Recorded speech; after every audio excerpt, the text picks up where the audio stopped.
2.5 నెలల ఎదురు చూపు ముగిశాయి. డొనాల్డ్ ట్రంప్ రెండోసారి అమెరికా పాలనా పగ్గాలు చేపట్టనున్నారు. దేశ 47వ అధ్యక్షుడిగా సోమవారం ప్రమాణ స్వీకారం చేయబోతున్నారు. వాషింగ్టన్ డీసీలోని క్యాపిటల్ హిల్లో రాజకీయ, పారిశ్రామిక రంగాలకు చెందిన అతిరథ మహారథుల సమక్షంలో అట్టహాసంగా కార్యక్రమం జరగనుంది. నేడు అమెరికా అధ్యక్షునిగా ట్రంప్ ప్రమాణ స్వీకారం. సరిదృష్ట్యా ఇండోర్ లో జరగనున్న కార్యక్రమం. ఆహుతులు 500 మందే. జాబితాలో అంబానీలు. టిక్ టాక్ పై నిషేధాన్ని ఎత్తేస్తూ తొలి సంతకం. అమెరికా 47వ అధ్యక్షుడిగా ట్రంప్ పట్టాభిషేకానికి సర్వం సిద్ధమైంది. ప్రమాణ స్వీకార కార్యక్రమాన్ని తొలుత వైట్ హౌస్ 6 బయట తలపెట్టిన గడ్డ కట్టించే చలి కారణంగా రొటుండా హాల్లోనికి మార్చారు. దాంతో రొనాల్డ్ రీగన్ తర్వాత గత 40 ఏళ్లలో ఇండోర్లో అధ్యక్ష ప్రమాణం చేస్తున్న తొలి నేతగా ట్రంప్ నిలవనున్నారు. ఈ నేపథ్యంలో ఆహుతులను కూడా 1000 మంది నుంచి 500 లోపుకు కుదించారు. భారత తరఫున విదేశాంగ మంత్రి ఎస్ జైశంకర్ కార్యక్రమంలో పాల్గొంటున్నారు. చైనా ఉపాధ్యక్షుడు హన్ జెంగ్ తో పాటు పలువురు దేశాధినేతలు తదితరులు కూడా హాజరవనున్నారు. 2021 క్యాపిటల్ హిల్ దాడి నిందితులు కూడా కోర్టు ప్రత్యేక అనుమతితో కార్యక్రమంలో పాల్గొంటూ ఉండటం విశేషం. ట్రంప్ శనివారం సాయంత్రమే కుటుంబ సమేతంగా ఫ్లోరిడా నుంచి ప్రత్యేక విమానంలో వాషింగ్టన్ చేరుకున్నారు. స్టెర్లింగ్ లోని ఆయన సొంత నేషనల్ గోల్ఫ్ క్లబ్ లో మొదలైన ప్రమాణ స్వీకార వేడుకల్లో పాలుపంచుకున్నారు. ఈ సందర్భంగా ఆయన అభిమానులు, మద్దతుదారులు పెద్ద ఎత్తున బాణాసంచా కాల్చి సందడి చేశారు.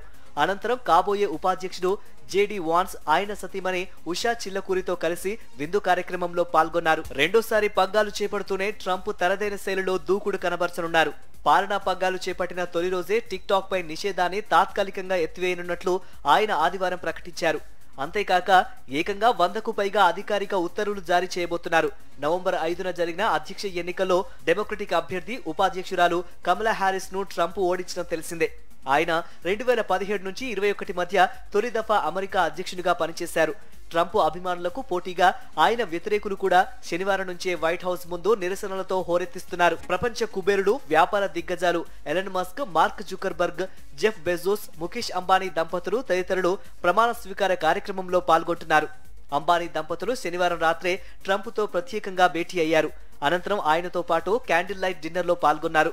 ట్రంప్ వ్యక్తిగతంగా ఆహ్వానించిన 100 మంది జాబితాలో భారత్ నుంచి వారు మాత్రమే ఉన్నారు. ఏప్రిల్లో ట్రంప్ భారత పర్యటన ఉండే అవకాశం కనిపిస్తోంది. అధ్యక్ష బాధ్యతలు చేపట్టాక వీలైనంత త్వరగా భారత్ లో పర్యటించాలని ఆయన యోచిస్తున్నట్టు ఫైనాన్షియల్ డైలీ వెల్లడించింది. దీనిపై ఆయన ఇప్పటికే తన సలహాదారులతో లోతుగా చర్చిస్తున్నారు. డిసెంబర్ చివర్లో క్రిస్మస్ సందర్భంగా అమెరికాలో పర్యటించిన విదేశాంగ మంత్రి జైశంకర్ తో ఈ దిశగా ఇప్పటికే ఒక దఫా చర్చలు కూడా జరిగాయని తెలిపింది. అంతకు ముందే ప్రధాని మోదీని అమెరికాలో పర్యటించాల్సిందిగా ట్రంప్ ఆహ్వానించే అవకాశాలు పుష్కలంగా ఉన్నట్టు వివరించింది. చైనాపై టారిఫ్లు తప్పవన్న తన వ్యాఖ్యల తాలూకు ఉద్రిక్తతలను తగ్గించేందుకు ఆ దేశంలో కూడా ట్రంప్ పర్యటిస్తారని ఆయన సన్నిహిత వర్గాలను ఉటంకిస్తూ వాల్ స్ట్రీట్ జర్నల్ పేర్కొంది.